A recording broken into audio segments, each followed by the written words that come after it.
আপনারা টাইটানিক জাহাজের নাম শুনেছেন? টাইটানিক জাহাজের 8 গুণ 10 গুণ বড় একটা জাহাজ আছে, আইকন অফ দ্য সি। আমি দেখে এসেছি। রয়্যাল ক্যারিবিয়ান দেখে এসেছি। সাগরের সামনে জেটিতে যখন দাঁড়ালাম, জাহাজটা যখন যায়, আমার মনে হচ্ছে একটা শহর, পুরো একটা শহর মনে হয় পানির উপর দিয়ে ভেসে যাচ্ছে। পড়েন সুবহানাল্লাহ। এই যে আইকন অফ দ্য সি, এই জাহাজটা, এটার ভেতরে স্টেডিয়াম আছে, সুইমিং পুল আছে, রেস্টুরেন্ট আছে, 3000 4000 রুম বিশিষ্ট, কক্ষ বিশিষ্ট হোটেল আছে।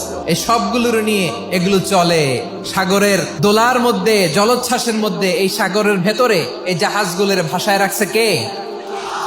এই যে বাংলাদেশে যে গাড়িগুলো চালান, বেশিরভাগ গাড়ি আসে কিন্তু জাপান থেকে। হাজার হাজার গাড়ি একটা জাহাজ বহন করতে পারে। সূরাত বানী ইসরাইলের এই চমৎকার আয়াতের ভিতরে আল্লাহ তাআলা বেসিকলি মানব জাতির প্রতি তার 4টি স্পেশাল অনুগ্রহের কথা বলেছেন। 2 নাম্বার অংশে আল্লাহ তাআলা বললেন, ওয়া হামালনাহুম ফিল বাররি ওয়াল বাহর, স্থলে এবং সমুদ্রে আমি তাদের জন্য চলাচলের বাহন দিয়েছি। সুবহানাল্লাহ।